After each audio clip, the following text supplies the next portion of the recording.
Hey guys, thanks for joining us at TheRealMC. With us tonight is my very good and very special friend, Stephanie Martin. Hey babe. Hello. So, Stephanie and I have been friends for a long minute.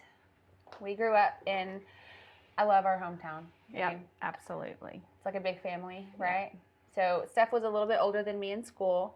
She and my mom were actually really good friends. I found a picture of us where we actually played softball together recently. I thought we were so cute back then. Oh, yeah, we had it going on.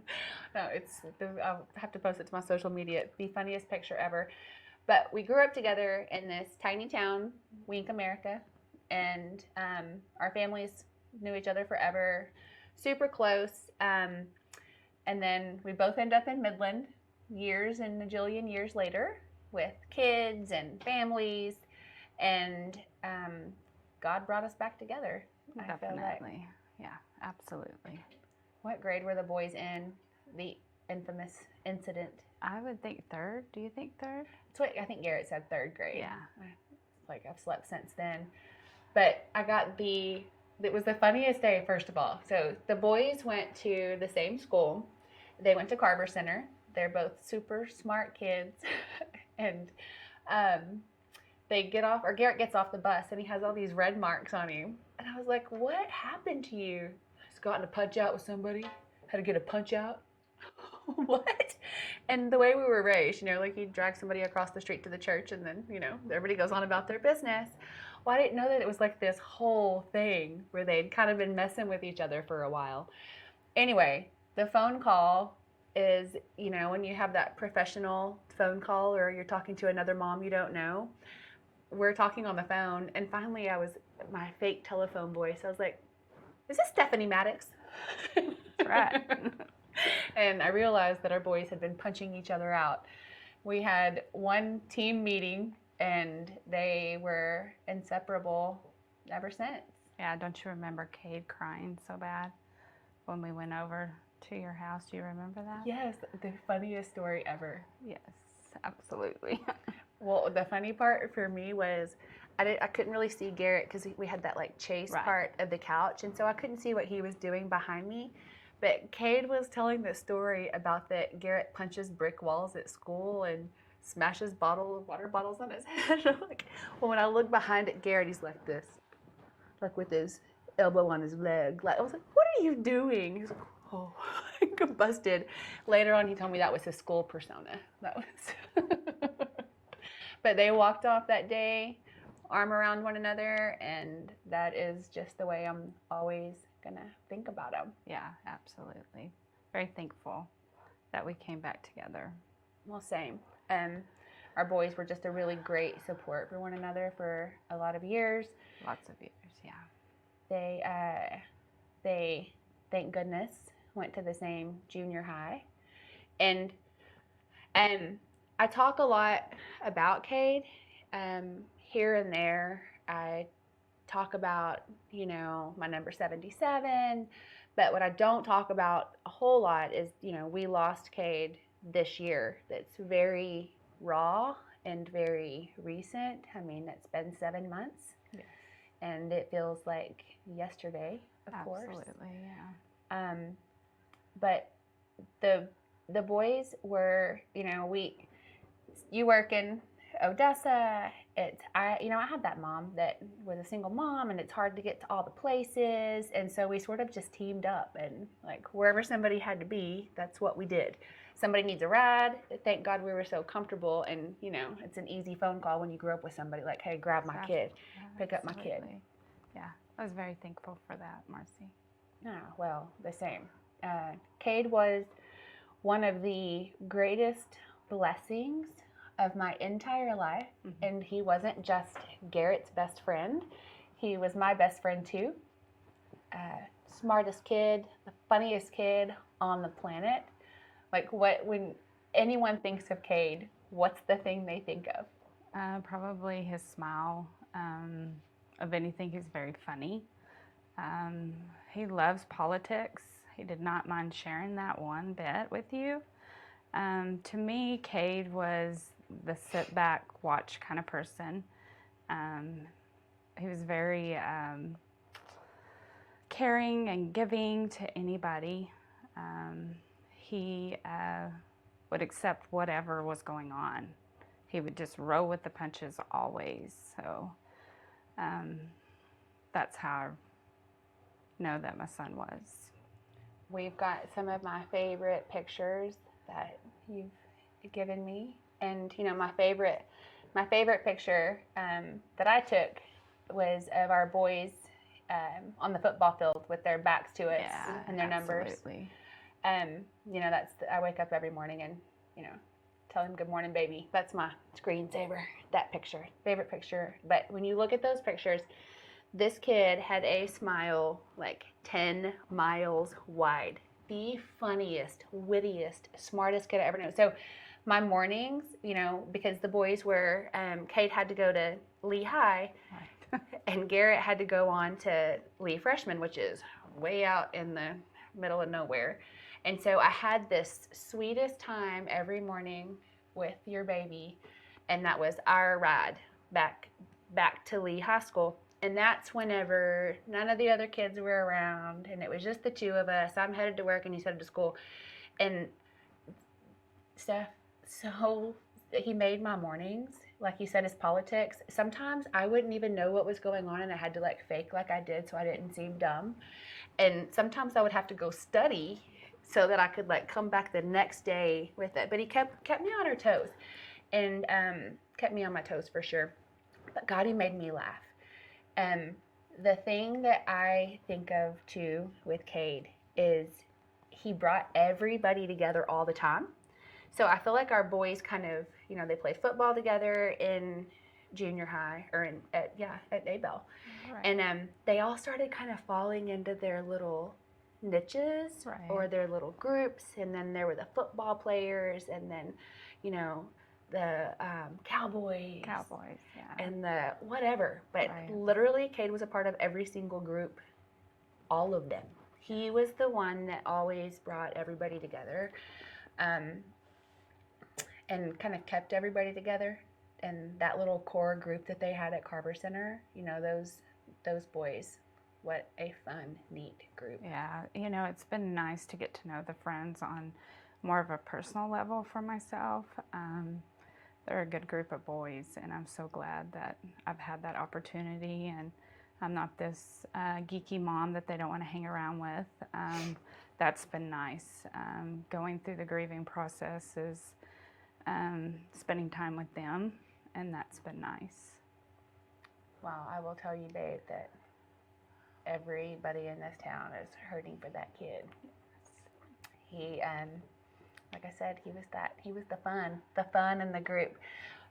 He when we would have all those boys together, first of all, our boys are not normal size boys, okay? Absolutely not. They're giant, and they stink like giants. I would pick them up from football and tell them, okay, don't move your feet and don't move your seats not in this car because y'all stink so badly. Yes. And then could go eat 3 pizzas each. The time that they all, was it Garrett's birthday when they all came to the house, and we had like 12 giant linemen at my house? So I literally ordered like 15 large pizzas thinking that'll feed them. It was like a swarm of locusts went through my kitchen, and there was like a pepperoni left on the island. And then 10 minutes later, they go upstairs and they grab one of those big boxes of like party chips and a couple of like cases of Cokes. And I went up 2 minutes later, checked on them, and that was gone too. But the funniest thing, whenever you came, I left for 1 second. I left them at my house for 1 second. Of course, that's when you come to pick up Cade. Right. So the kid that answered the door. Oh, that was hilarious, yes. One of their friends is particularly large. And the first time he ever came to our house, Cody said, did his wife and kids drop him off? Because he's so big. So when Steph came to pick up Cade, he answered the door and pretended that he couldn't speak English. So they were always doing things like this. Since Cade's passing, the video that I watch over and over again is their Spanish video, where they're where they're dressed up, and I feel like that video like sums them up. Serious narrator Garrett, and then life of the party Cade, and like the showman, Yes. And those glasses. Yeah, I kept saying, why did you wear those glasses? Because it made it funnier. Yes, it did. It made it so funny. But that's who he was. Always funny and always the life of the party. So Cade was, top of his class. I mean, He was I knew at a very young age I would have had 15 kids if every child was like him. He was so easy. God, he was just the best baby. His favorite thing was to read books. Absolutely hate reading books, but he loved them. And his favorite thing was animals. So that's the great memories that I have with him. With his horses. Yes. And his Yeah. brother. Yeah, him and Lane got really close, his older brother. And their favorite times were riding. I know that you'll have a video of him riding. And there's a video of him riding horse. And it's Lane cheering in the background. Cade was scared to death on this horse, but he always had a dream to be a lawyer and to own his own cattle company. So can you imagine what it is like in heaven for him?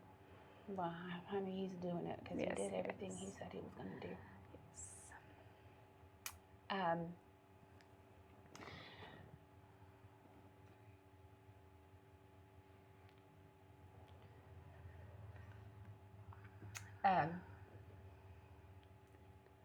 Garrett and I talk a lot about those, like we talk about the car rides or whatever, and I don't know what made me emotional, but you're so tidy and neat and everything has a place stuff, and Cade was kind of a mess. Yep. Kind of a mess. Drove me nuts.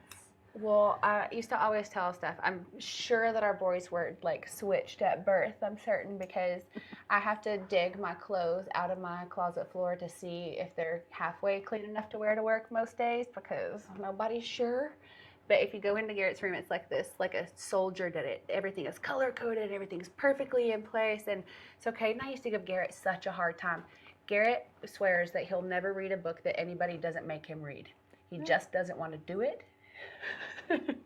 And then, so those were the nerd talks that Kate and I would get into. The big nerd book talks, because if I could literally hole up and never leave my house, I would read. Well, I can't read because I'm not a good mom. I have to read it front to back cover, and that's how he was. Put it down. Yeah, you're absolutely right. He was like that. Yes.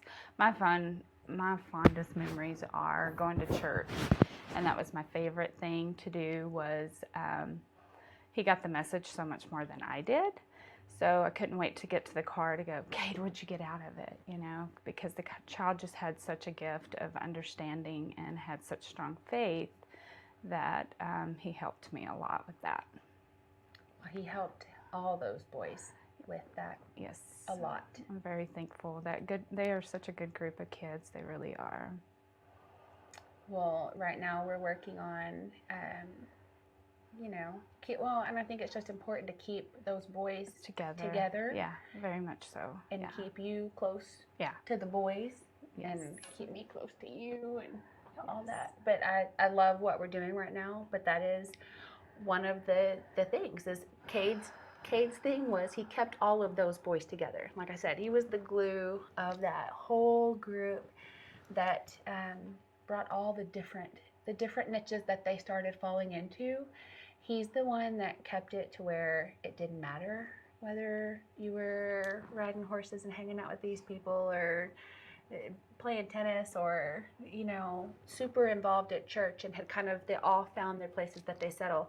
And the things that those kids are doing right now in memory of Cade, I think are perfect because that's what he did. He brought everybody together and was always doing something good. He had such a good heart. Yes, he had a very good heart. You're exactly right. Yes, ma'am.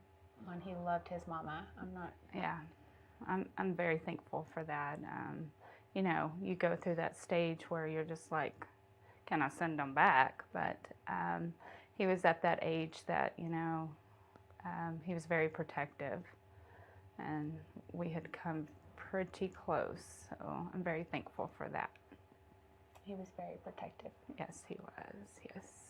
And of his brothers, you know. Yes, most definitely. You know, protecting Ian, his younger brother, and it was a big joke with them is Cade would want to go to his games but not his practices, and that's, you know, anytime Ian hits a home run, I'm like, Cade, go get it, but now we can't do that. But that was Cade's favorite thing to do, is go and get his home run balls, so good memories with that. Well, I love, you know, because not every kid that age wants to go watch the younger brothers do something. And that's something that for me always stood out so much for Cade and just really showed his heart of who he was. Sure. Is I would pick them up and, you know, they're tired, they're hungry, and they just want to go home. Yeah. I have to drag Garrett and some of the boy stuff. Oh, but absolutely. Cade would be, I'm like, where are we going? My brother's got a game, and he went to his brother's game. Yes. Every time Ian was playing. Big supportive of him. I was going through some of those pictures, and like I said, I just kept seeing that big old smile. But I love what a cowboy he was, and how he loved that. I don't know, because I'm such a cowgirl in my heart, you know. Right. I love that part of him, and that's every time I'm at a football field, or every time we're out like that, riding horses or whatever, that's whenever I feel him. Really? Around, you know? Yeah. You know, I'm so thankful last year, you know, he was able to go hunt with his brother. I'm so glad. And he got a deer, so, you know, that was a good memory for them. You know, funny thing is Lane said, Mom, he was such a good shooter. You know, he wasn't nervous like I was. So that was neat that they had that time together. You know, that's nice that his brother did that for him. Well, he was very confident. Yeah. You know? Oh, definitely. So Absolutely. confident. Yeah. And if ever he wasn't self-confident, I never knew it. Yeah, you know, we all know that he hid everything so well, you know, and that's my biggest deal is it's okay not to be okay. For sure. And I love that you talk to the boys about that. And I love that you talk to them, and that you stay close to them, and that you make sure that they know it's not okay to be okay. Because I think that if we have learned anything, it's that you don't know when somebody's not okay. No. We don't know unless they tell us, because you can hide really big things from the people closest to you, obviously. Yeah, absolutely. You know, from what I'm learning is there was just too much pain with suicide, that nobody wants that, but they just want to end the pain. And I just know it was too great for him to overcome. 100%, because he was the most protective, big-hearted, Absolutely. most caring kid that I've ever known. Yes. And again, one of the greatest blessings of my life, and I'm so thankful. That's so sweet of you to say that, Marcie. No, I'm so thankful that you shared him with me. Thank you. No, thank you for being his second mom. You helped me so much. Well, he helped me. Like I said, he was my best friend too, and yes, absolutely. We're gonna make it. 100%. Gonna hear a word from Dr. Beck. Absolutely. Good time. Sorry, I have snot everywhere. I would love to hear from Dr. Beck. Dr. Beck, just a medical perspective on depression and what went on with Cade, and you know, whatever you've got to say about that can help somebody and help somebody else's baby. Yeah, you know, first of all, you know, cancer is a terrible disease, and if you notice, I've got a little extra growth here on the face, and this is No Shave November. We're doing this, me and some of the guys at West Texas Urgent Care are doing this to bring about awareness to cancer research. And the idea, the thought is that if we would contribute to the American Cancer Society, what we would spend on shaving for the month of November, we can help fund some cancer research. Now, is that going to solve cancer or cure cancer? No, probably not. But we know that there are cures out there. There are better treatments and coming along, and cancer is bad enough, but especially in childhood. I cannot imagine bearing a child.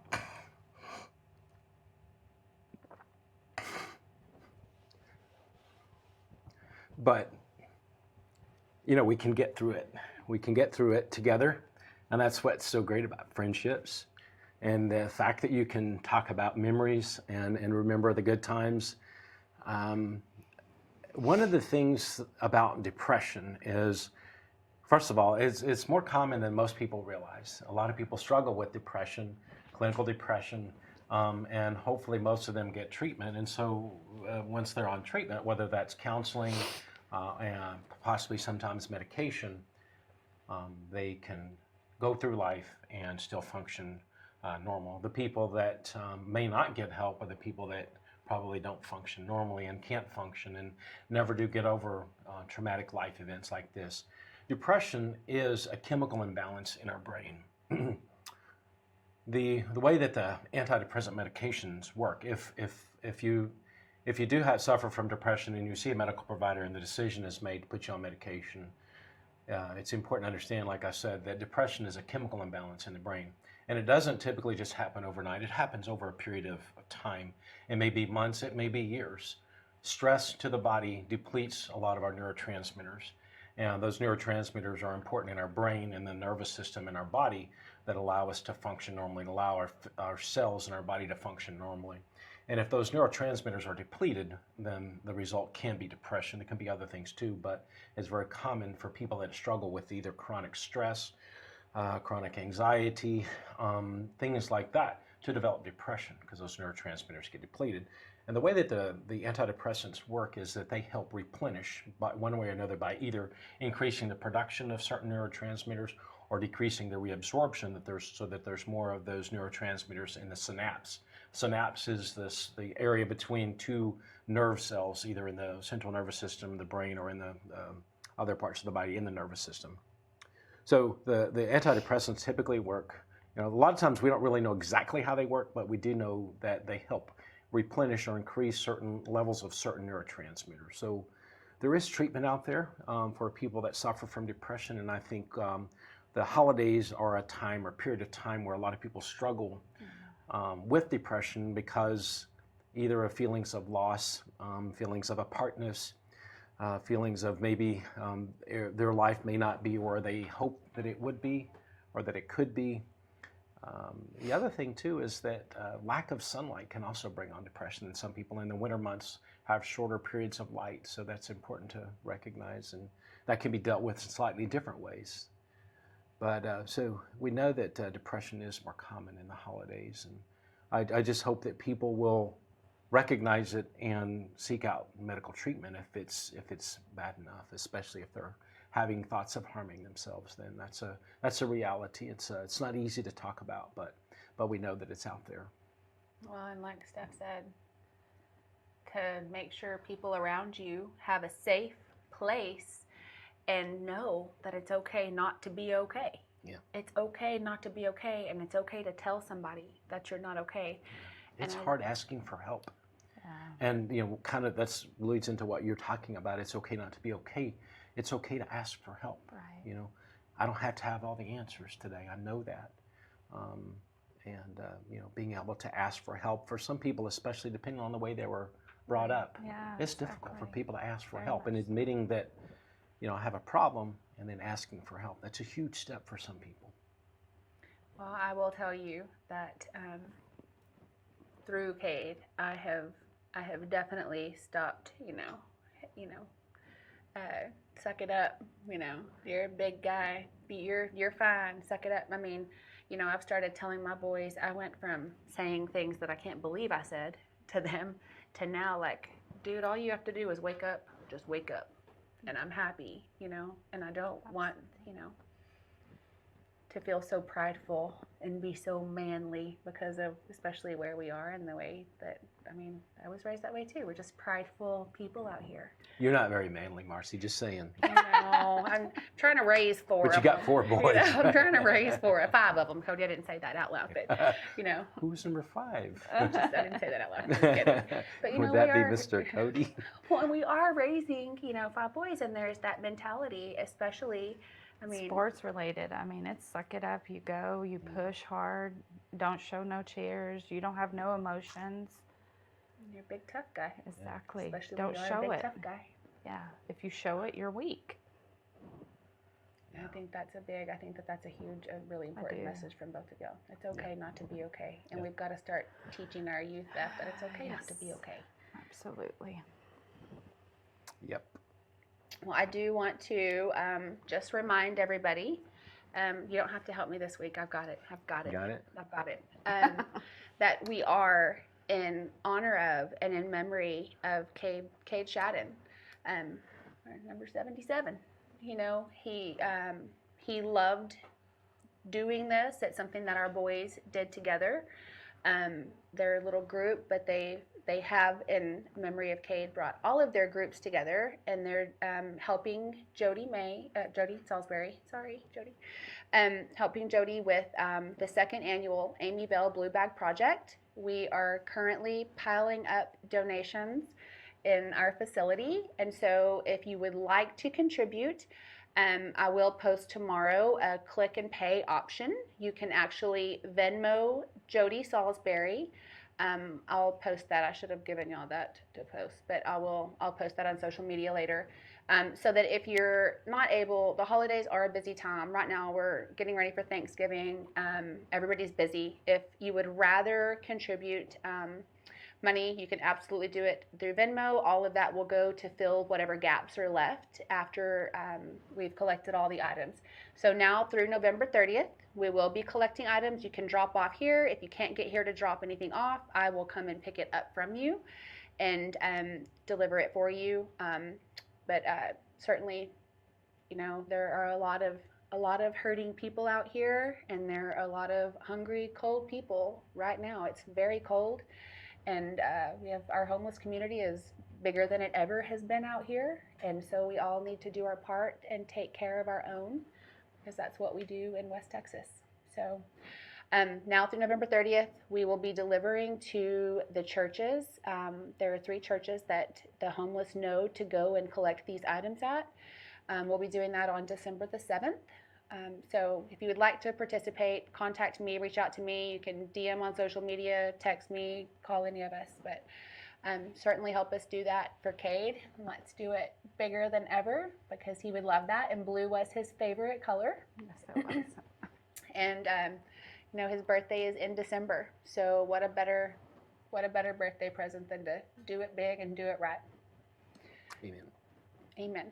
Thank you so much, Steph, for being here. You're welcome. Thank you. And sharing those stories and the hard stuff. I'm just blessed to have you and your son. Well, same, babe. Like I said, your son is one of the greatest blessings of my life, and I appreciate you sharing him with me. I can't talk now. I'm all messed up. And Dr. Beck, thank you always for coming on. It's always good to have that medical perspective on what's going on, because it's an illness. It is. It is. Well, thank y'all. And we will see y'all next week.